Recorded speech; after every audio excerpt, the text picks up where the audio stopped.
Someone says something minor, a subtle change in tone, a message that never gets a reply, a glance that feels slightly different than it did before. And just like that, something inside you shifts. Not suddenly, but enough that you can feel it happening. Your attention tightens. Your thoughts begin looping around the moment.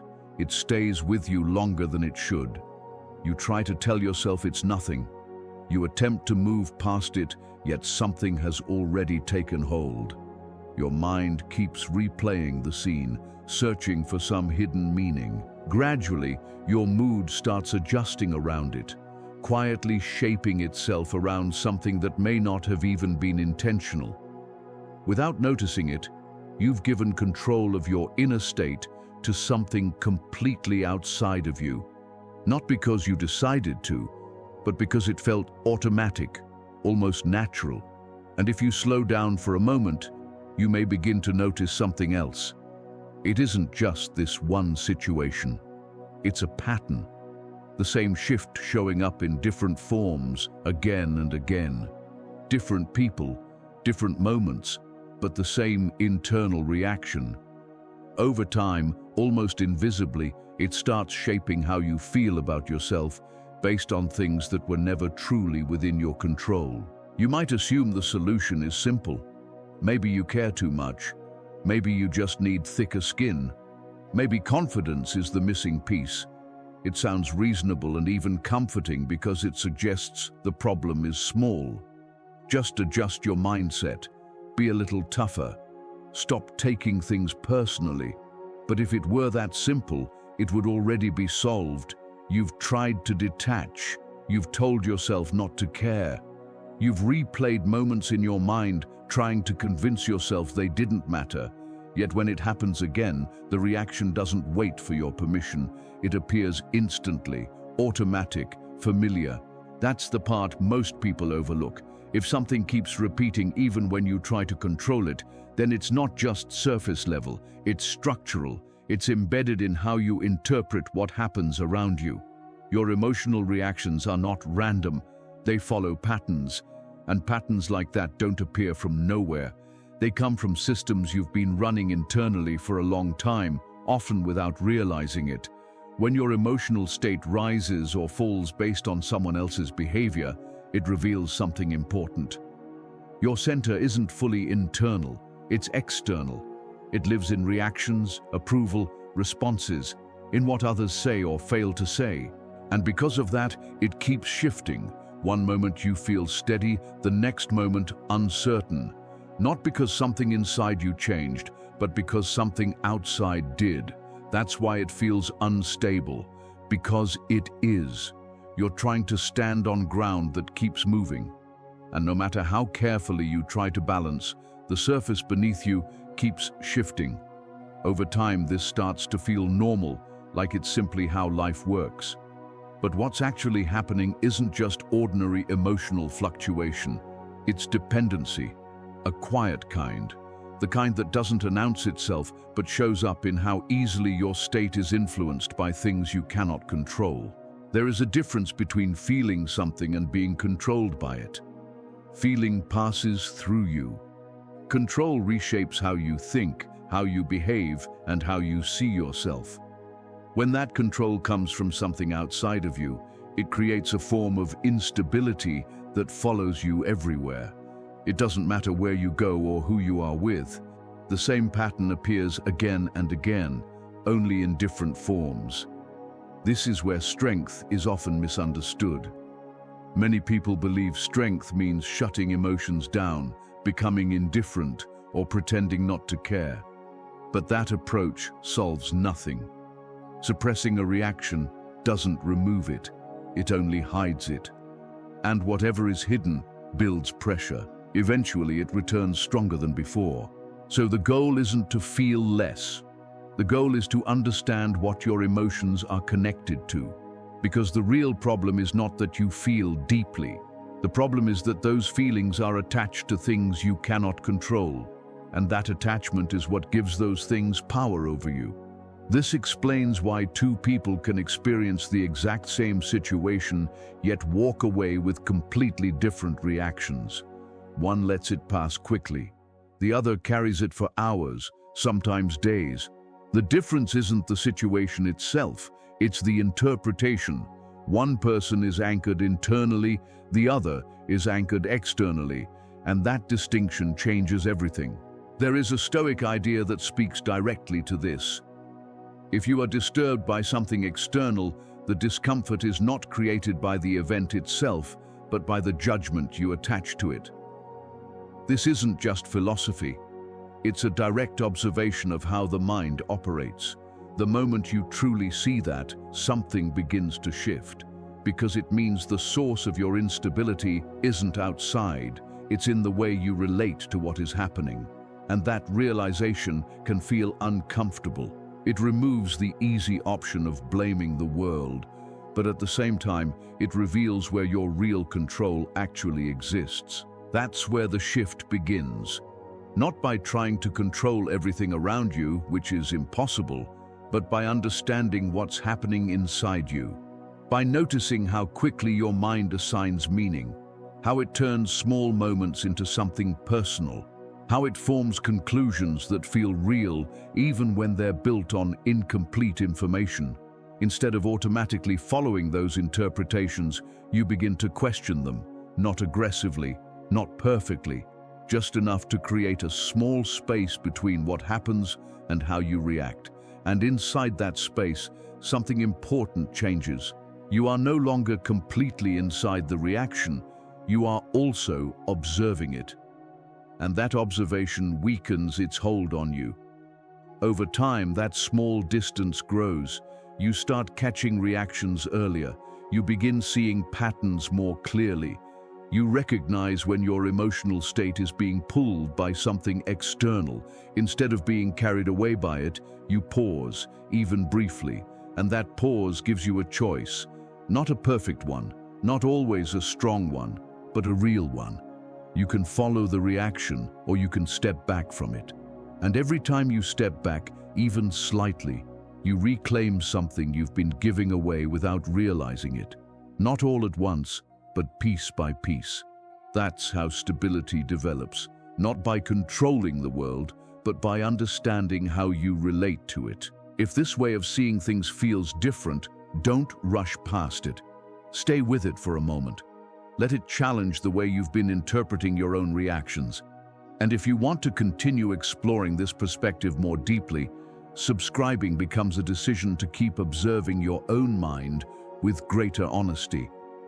The Stoics recognize something that still feels uncomfortable when you truly sit with it. Not because it is complicated, but because it is simple in a way that leaves no room for excuses. There are things that belong to you and things that do not. Your thoughts, your choices, and the way you interpret events are yours. But everything else, especially how other people behave, respond, or perceive you, exists completely outside that boundary. And yet, if you observe your daily reactions closely, you'll notice how often that boundary becomes blurred. You respond to someone's tone as if it holds authority over your worth. You absorb someone's silence as if it defines something about you. You take a momentary reaction from someone else and treat it like a permanent truth. It doesn't feel strange when it happens. It feels normal, automatic. That's exactly why it's easy to miss. The mind moves quickly, assigning meaning before you even have time to question it. A delayed response becomes disinterest. A short reply feels like rejection. A lack of enthusiasm turns into judgment. And once that meaning is attached, your emotional state follows immediately, not because the situation required it, but because your interpretation shaped it. This is where the real shift begins. Because the problem isn't only what's happening around you, it's how easily you turn external events into internal conclusions. Beneath all of this lies a quiet assumption that rarely gets examined, the belief that other people's reactions are reliable measures of your value.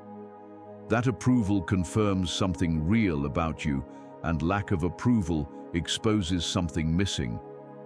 But when something unstable is used to define something that should be stable, the system can never truly hold. Other people are inconsistent, their moods shift, their attention moves, their priorities change. None of that actually has anything to do with you, even though it often feels like it does.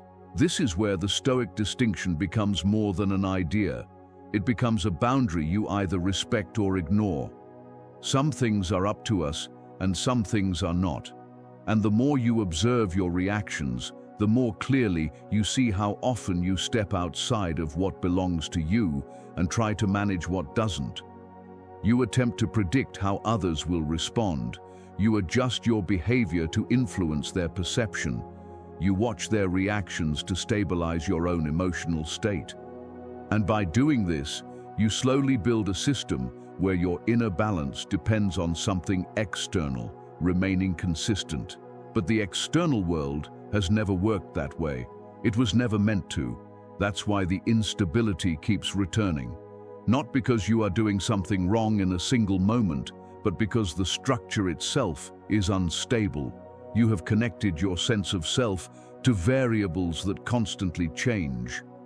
When those variables shift even slightly, your internal state moves with them. At first, it may not seem dramatic. Sometimes it's subtle, a slight drop in mood, a small sense of discomfort. But over time, those small changes accumulate into a pattern that feels like unpredictability. You feel steady one moment and unsettled the next without fully understanding why.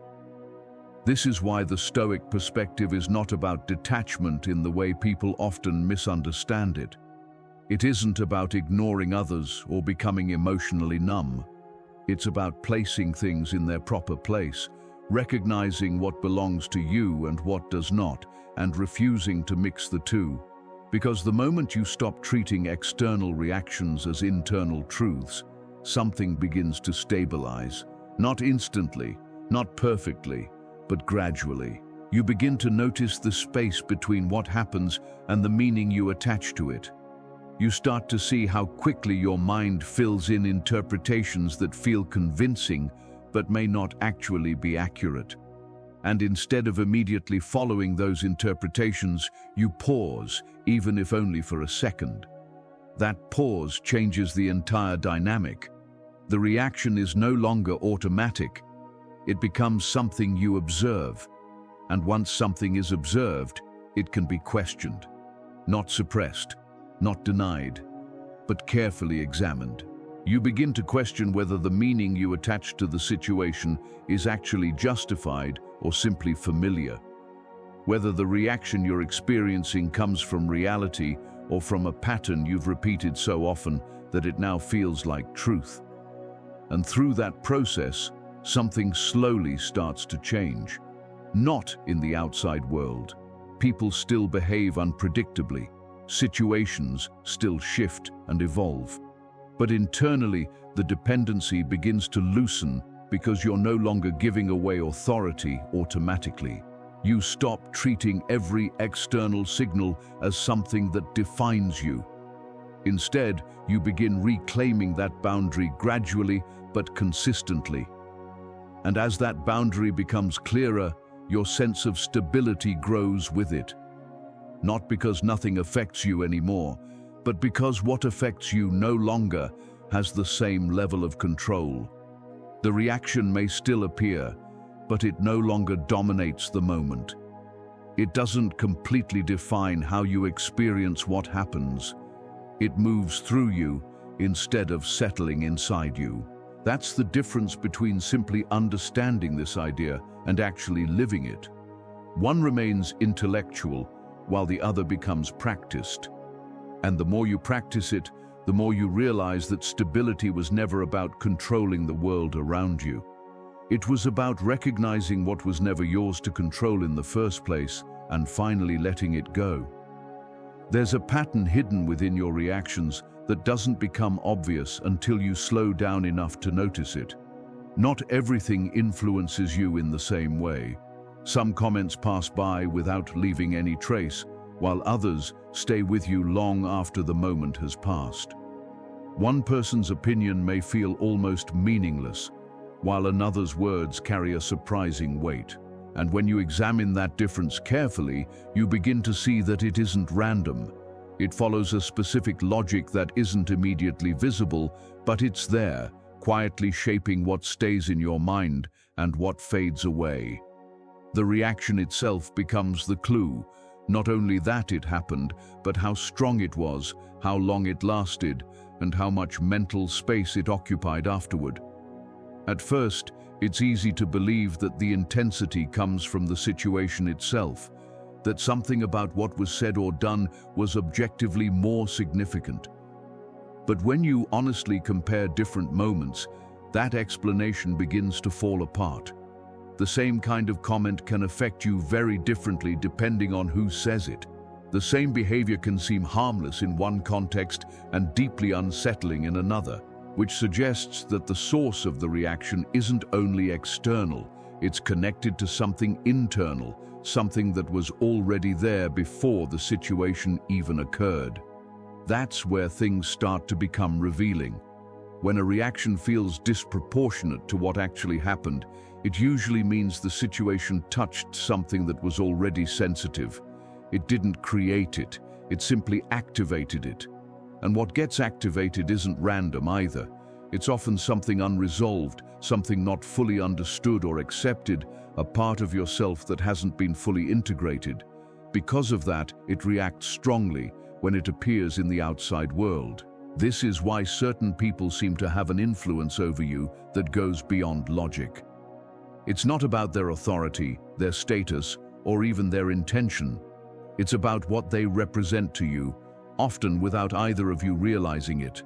They reflect something back to you. And that reflection doesn't feel neutral. It feels charged, almost personal, and that emotional charge is what drives the intensity of your reaction. Carl Jung pointed to this with a level of clarity that still feels unsettling today. He observed that what irritates you in others often exists in some form within you, even if you don't consciously recognize it. Everything that irritates us about others can lead us to an understanding of ourselves. That idea shifts the entire focus. Instead of searching outward for the cause of your reaction, it directs your attention inward toward what the reaction might be revealing. But pushing something aside doesn't remove it. It simply moves it out of conscious awareness. And from there, it often finds other ways to appear. Frequently through projection, through noticing those same traits in other people and reacting to them as if they're completely separate from you. That's why the reaction feels so powerful. Because it's not only about what you're seeing externally, it's also about what you're seeing reflected back. This is where the sense of threat emerges. Not a physical threat, but a psychological one. Because when something you've rejected internally appears externally, it challenges the image you've built of yourself. It disrupts the version of yourself you prefer to believe in. And that disruption creates discomfort. The reaction that follows often becomes an attempt to push that discomfort away, to restore a sense of control. But reacting in that way doesn't actually resolve anything. It reinforces the pattern. It keeps your attention fixed on the external, on the other person, on what they did or didn't do. And as long as your focus remains there, the deeper issue stays unexamined, which means it continues influencing your reactions, often without you even realizing it. There is another way to approach this, but it requires changing how you relate to your own responses. Instead of immediately judging the reaction or trying to suppress it, you begin observing it more carefully. Not with criticism, but with curiosity. You notice what exactly triggered the response. You pay attention to the intensity. You observe how the reaction unfolds. Gradually, patterns begin to reveal themselves. You start noticing that the same kinds of situations trigger similar reactions. Certain traits repeatedly stand out to you. Certain dynamics appear again and again across different relationships. And once those patterns become visible, it becomes difficult to ignore them. They begin to reveal something about how you've been relating to yourself, not just to other people. This doesn't mean that every reaction is some deep psychological signal that needs analysis. Sometimes a reaction is simply a reaction. But when the intensity is strong, when it lingers, when it begins to influence how you see yourself, it becomes worth examining, because that's where the deeper information usually exists. And as you begin understanding these patterns, something gradually shifts. The reaction doesn't disappear immediately, but it becomes less overwhelming. It loses some of its automatic control. Because now, instead of being completely absorbed in it, you're also observing it. There's a small distance between you and the reaction. And within that distance, there is space. Space to question what you're feeling. Space to explore where it might be coming from. Space to respond differently, not perfectly, not every single time, but enough to begin changing the pattern. And over time, that small shift in awareness starts to change how much power those moments actually have over you. Eventually, the pattern becomes too consistent to ignore. The same types of traits continue triggering the same types of reactions. Even when the people and situations change, it becomes less convincing to believe it's simply coincidence or bad luck with others. There is something more structured beneath it, something repeating with enough precision that it begins to feel almost intentional. Not intentional in the sense that you consciously choose it, but intentional in the sense that it follows a design. And once you begin noticing that design, the concept of projection stops being abstract and starts becoming something you can actually observe in your own life. It appears in small details. The way a certain kind of arrogance instantly irritates you, not just mildly, but sharply. The way someone else's neediness triggers a reaction stronger than the situation seems to justify. The way certain behaviors feel personal, even when they aren't directly aimed at you. These reactions don't come from nowhere. They're connected to something internal, something with its own history, even if you're not fully aware of it. Because the truth is, the traits that disturb you the most are often the ones you've had to negotiate within yourself. Not necessarily traits you openly express, but ones you've learned to suppress, reshape, or deny. Maybe confidence was once labeled as arrogance, so you learned to hold yourself back. Maybe needing support was treated as weakness, so you trained yourself to appear completely independent. Over time, those adjustments become part of how you function. They shape your behavior, your self-image, and the way you interact with others. But the original impulses don't disappear. They're still there, simply pushed out of sight. And what happens to something pushed out of awareness but never resolved? It finds another way to exist. It doesn't vanish. It relocates. Often, it appears externally through other people. You begin noticing those same traits in others. And because you've created distance between yourself and those traits internally, they feel foreign when you see them outside of you. Yet at the same time, they feel strangely familiar. That mixture of familiarity and rejection is what gives the reaction its intensity. Carl Jung described this dynamic with striking clarity. He explained that what remains unconscious does not stay inactive. It continues influencing perception and behavior from the background. Until you make the unconscious conscious, it will direct your life and you will call it fate. That idea carries a weight that becomes clearer the more you observe your own patterns. Because when something keeps repeating in your reactions, it starts to feel like it's simply the way life is. Like certain people just affect you more, like certain situations are naturally more difficult. But when you trace it back carefully, you begin to realize it's not only about the external world, it's about something internal that hasn't been fully seen yet. This is where the meaning of your reactions begins to change. Instead of viewing them as direct responses to what's happening around you, you start seeing them as reflections. Not perfect reflections, not always obvious, but reflections nonetheless. Every strong reaction carries information. It points towards something within you that is still active, still shaping how you interpret the world.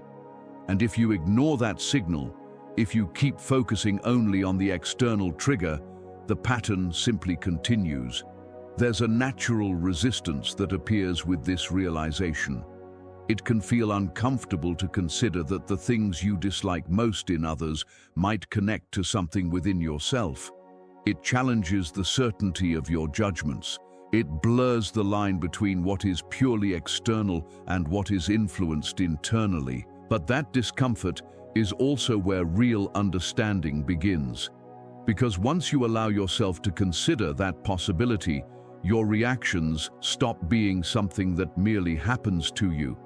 They become something you can learn from. This doesn't mean every reaction is a projection, or that every trait you notice in others exists in you in exactly the same way. The point isn't to erase all distinctions. The point is to recognize patterns where they genuinely exist, especially when the reaction is strong, persistent, and disproportionate. That's usually where the deeper information lies. That's where something within you is being activated, not created, but brought into awareness through the interaction. And once you begin paying attention to this, something subtle starts to change. The reaction still arises, but it's no longer completely automatic. There is a moment, even if it's brief, where you notice it. You begin to recognize the intensity. Instead of instantly directing all your attention outward, you start turning some of that attention inward. Not in a self-critical way, but with curiosity. You begin asking what exactly has been triggered and why. That small shift in attention changes the whole dynamic. Now, rather than being completely absorbed in the reaction, you are also observing it. And that observation creates space. Not a huge space at first, but enough to interrupt the automatic pattern. Enough to notice that the reaction is not only about the present moment, it is connected to something that has been there for a long time, shaping how you respond even before this particular situation appeared. As that awareness slowly grows, the reactions begin to lose some of their intensity, not because you are suppressing them, but because you are beginning to understand them. The external trigger is no longer treated as the only cause.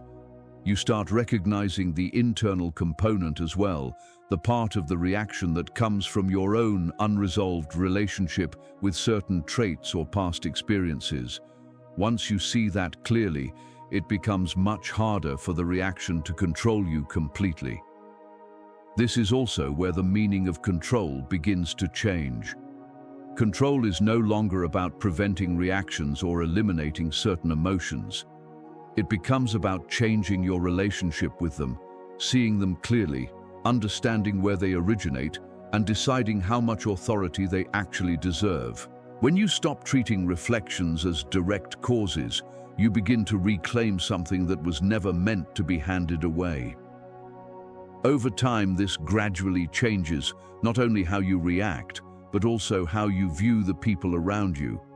They stop acting as triggers in the same way, not because they have changed, but because your interpretation of what they represent has shifted.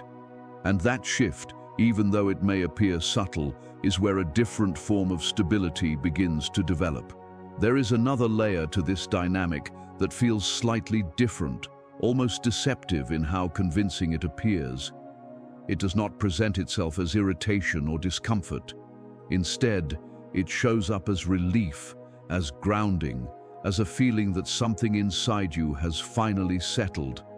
You meet someone or connect with someone in a certain way, and suddenly things feel easier, clearer, more organized. Their presence seems to arrange something within you that previously felt scattered. Their attention feels meaningful in a way that goes beyond simple validation. It feels like recognition, as if something inside you is finally being acknowledged and confirmed. Because the feeling is positive, it rarely gets questioned. But if you stay with it long enough, something else begins to reveal itself. The stability it creates is not entirely your own. It depends on their presence, their attention, their consistency. When they are there, you feel grounded. When they step back even slightly, something shifts again. The same stability that once felt solid begins to weaken. Not dramatically at first, but enough for you to notice it. And the more you rely on that external source to maintain that feeling, the more sensitive you become to any change in it. This is where the pattern becomes clearer. What appears to be connection is often mixed with dependency. Not dependency in an obvious or extreme sense, but in a subtle psychological way. Gradually, you begin placing part of your internal balance in someone else's hands.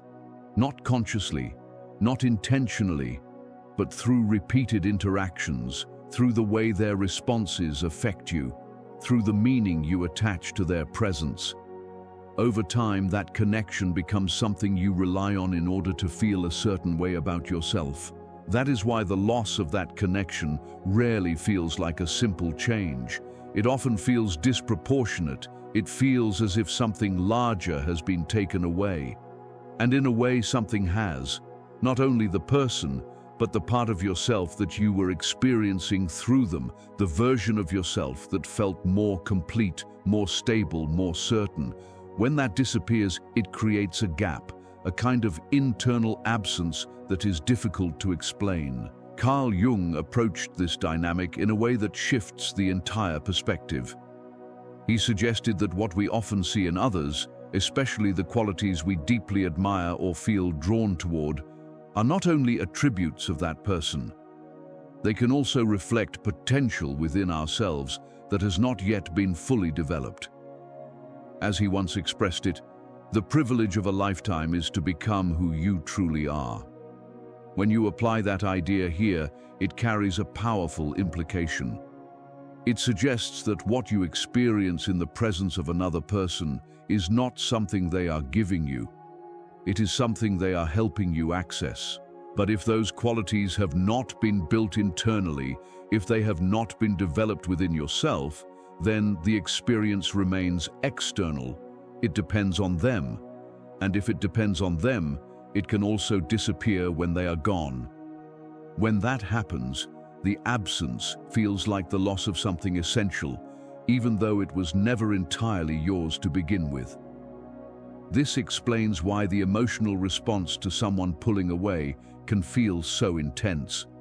It is not only about missing the person, it is about losing access to a particular state of being that you had started to associate with them. A state that felt like clarity, confidence, or completeness. Without them, that state suddenly feels distant again. Not because it no longer exists, but because the path you were using to access it was external. Once you begin to understand this, something shifts. You are no longer unconsciously placing your sense of wholeness in someone else. You begin to recognize that what feels like completion is actually a reflection of something you are capable of developing within yourself. That realization slowly weakens the dependency. Not instantly and not completely, but enough to change how you relate to the connection. You can still appreciate it, still value it, still feel its impact, but it no longer carries the same level of control. Your sense of self is no longer entirely tied to it. Instead, you begin building stability from within, gradually through your own actions, your own understanding, and your own relationship with yourself. As that internal foundation becomes stronger, external connections begin to feel different as well, not less meaningful, but less necessary for your sense of balance. You are no longer looking for others to complete something within you. Instead, you engage with them from a place that is already more whole. That shift changes everything. When something external changes, it no longer creates the same level of collapse. A connection can shift, evolve, or even end. And while it may still affect you, it does not remove something essential, because what once felt essential was never meant to exist outside of you. By recognizing this, you slowly reclaim something that had quietly been placed elsewhere, not through force, not through detachment, but through understanding. And that understanding becomes the beginning of a more stable way of living, one that does not constantly depend on whether someone else remains the same. At this point, the pattern begins to come together in a way that is difficult to ignore. On one side, there are the traits you reject, the parts of yourself you have pushed away, appearing in others and triggering strong reactions. On the other side, there are the qualities you feel drawn toward, the ones you have not fully developed, showing up in others and creating admiration or even dependency. In both directions, something internal is being placed outside of you. And once it is outside, it becomes something you no longer control. That is the common thread. Whether it appears as irritation or admiration, the result is the same. Your internal state begins to depend on something external. Yet even this does not reach the deepest level of what is happening, because there are moments when no one is directly triggering you, no one is challenging you, and no one is validating you. And still there is a certain pressure present, a quiet tension that remains in the background, a sense that you must maintain something, not for a specific person, but for the world in general. It is the version of yourself that you have built over time, the one that seems acceptable, competent, and composed, the version that appears to function smoothly in different environments. That version did not appear overnight. It developed gradually, shaped by what was rewarded and what was discouraged. Certain behaviors led to approval, so they were reinforced. Others led to discomfort or rejection, so they were adjusted or removed. Over time, this process creates an internal blueprint for how you should present yourself. Because it works, because it leads to smoother interactions and more predictable outcomes, you begin relying on it, not just as a strategy, but as an identity. At first it feels natural. You rarely question it. It simply feels like who you are, or at least who you believe yourself to be. But the more closely you identify with that version, the more dependent you become on maintaining it. Now, it is not just a way of interacting with the world. It becomes the foundation of how you see yourself, and anything that threatens it begins to feel personal. This is where the fragility begins to appear. Not because the version itself is weak, but because of how tightly it is held. When your identity depends on maintaining a particular image, every interaction begins to feel like a test. Every comment or reaction from others carries potential meaning, not necessarily because it truly is significant, but because of what it might imply about you.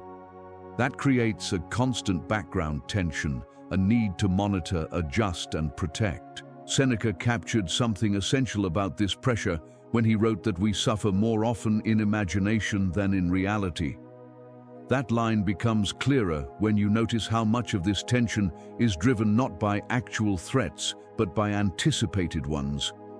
The possibility that something might disrupt the image you have built. As a result, you begin operating with a kind of caution. Not always consciously, but consistently. You choose your words carefully. You adjust your tone. You read situations before acting.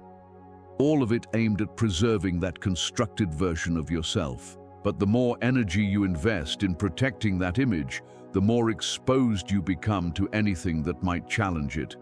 Because now your stability is tied to something that exists partly in the perception of others. And just like before, anything that depends on external perception is inherently unstable. It can shift without warning. It can change for reasons that have nothing to do with you. When it does, it begins to influence how you see yourself. This creates a subtle but persistent cycle. You maintain the image to feel stable, but maintaining it also makes you more sensitive to anything that might threaten it. That sensitivity makes you more reactive, more attentive to external signals, and more dependent on how you are perceived, and the cycle continues, reinforcing itself over time. There's a deeper cost that doesn't always show up immediately. When you spend so much energy maintaining a specific version of yourself, you gradually lose connection with the parts that don't fit that image, the parts set aside because they didn't align with expectations or acceptance. Over time, this creates an internal distance, a sense that there is more to you than what is expressed, but no clear access to it. As that awareness grows, the pressure to constantly maintain the image begins to loosen. You still function, you still engage, but with less need for rigid consistency, less need to protect every aspect of how you're perceived. And that creates space to respond more naturally, space to allow different parts of yourself to exist without filtering them. In that space, something begins to stabilize, not because your image is perfected, but because your sense of self is no longer entirely dependent on it. It is grounded in something less conditional, something that doesn't require constant reinforcement from the outside. That shift doesn't remove reactions, but it changes how much they define you. It reduces the extent to which external perception dictates your internal state, and over time, it changes how much control the outside world has over you. The Stoics approached this from a completely different angle, not trying to control the world, but focusing on understanding the mind that reacts to it. Not in theory, but in practice. Knowing you shouldn't be controlled by external things is one thing. Living it is another entirely. And that gap between understanding and application is where most people get stuck, where reactions still feel automatic, justified, and like they leave no room for anything else. Marcus Aurelius returned repeatedly to the same idea in his writings, not as abstract philosophy, but as a practical reminder to come back to your own mind, especially when everything seems pulled outward. When something happens, your attention goes straight to the event, the person, the situation. It locks on to what was said, what was done, how it felt. And in that movement, something subtle is missed. The moment interpretation begins, the event becomes something that carries meaning. That meaning feels automatic, inseparable from what happened, but it isn't. It is created quietly, quickly, and often without question. Once the meaning is in place, your reaction follows almost instantly, not because it must, but because it feels like the only response. This is where psychological space becomes critical.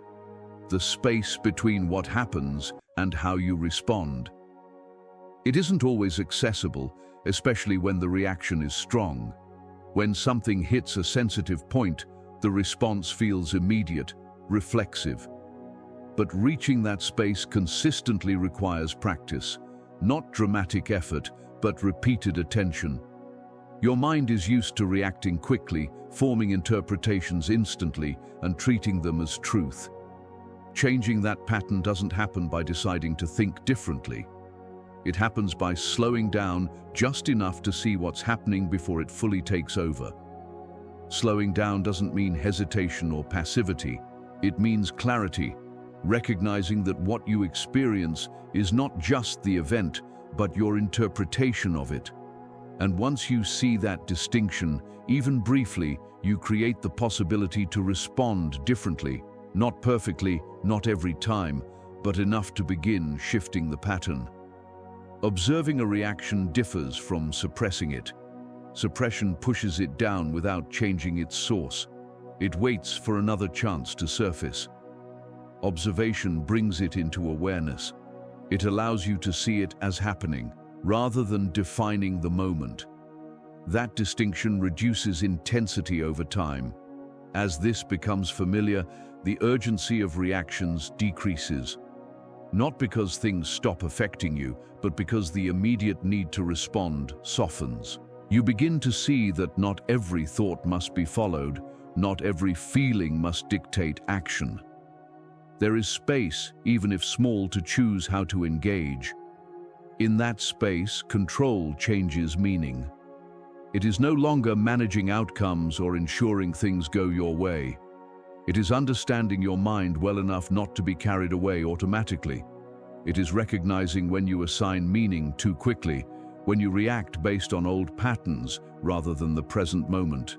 Life remains challenging, situations arise, people behave unpredictably, emotions come and go, but your relationship to them shifts. They no longer hold the same authority because your immediate reaction is not treated as the final truth. It becomes the first layer, not the whole picture.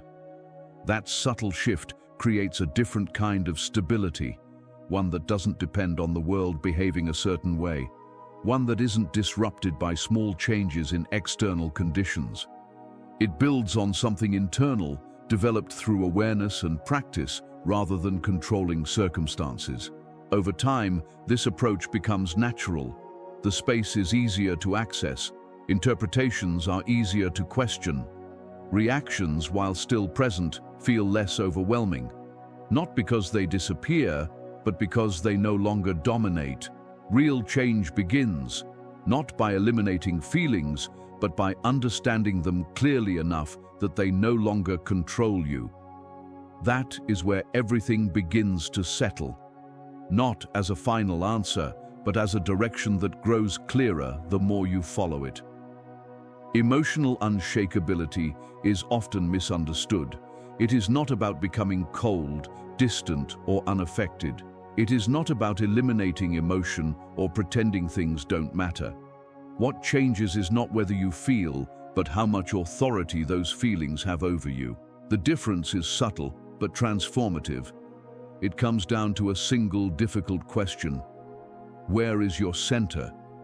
Not where you think it is, not where you want it to be, but where it operates in real time. Every time your state shifts based on something external, it shows your center has moved. It has been placed outside yourself, even for a moment. That movement is quiet, often unnoticed, because it feels natural, a normal reaction. Over time, these small shifts accumulate into a pattern shaping your self-experience. Taking back your center is not a single decision. It is a repeated process. You notice the shift, recognize where your attention went, and bring it back, not forcefully, not with frustration, but with clarity.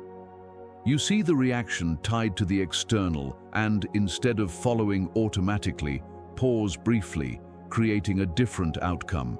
Not denying feelings, but separating them from conclusions. You allow the reaction to exist without turning it immediately into a statement about worth or identity. That separation is small but powerful. It prevents the reaction from expanding unnecessarily. Over time, this becomes natural. The pause becomes easier, awareness more immediate, and reactions, while present, lose intensity, not through suppression, but by stopping the automatic feeding of interpretations. You stop turning every external signal into something that defines you. This doesn't mean you become unaffected. You still feel. You still experience discomfort, frustration, disappointment. But these experiences no longer control you. They pass through rather than take over. Your relationship to others shifts as well. Their behavior still matters, but it no longer dictates internal stability. Positive interactions can be appreciated without dependency. Negative ones can be experienced without collapse because your sense of self is no longer tied tightly to external responses. Here, a different kind of stability forms, not dependent on the external, but arising from understanding your own mind, recognizing patterns, questioning interpretations, and choosing how much authority you grant to external events. This stability is quieter than most seek, less dramatic, but far more reliable. The process is gradual. Old patterns return, reactions happen quickly, Awareness sometimes comes too late. That is part of it. The goal is not perfection, but direction. Each time you notice the pattern, create a small pause, question an interpretation, you shift the pattern slightly. Those small shifts accumulate. They change how often reactions happen automatically, how long they last, and how much external events influence your internal state. Eventually, clarity emerges. The stability you sought was never going to come from controlling the world. It comes from understanding your relationship to it, from knowing where your center is and bringing it back when it moves. Once this becomes part of your operation, the world does not need to change for you to feel different. Control was never out there. It was always in how you respond moment by moment. There will always be noise, changes, unpredictability.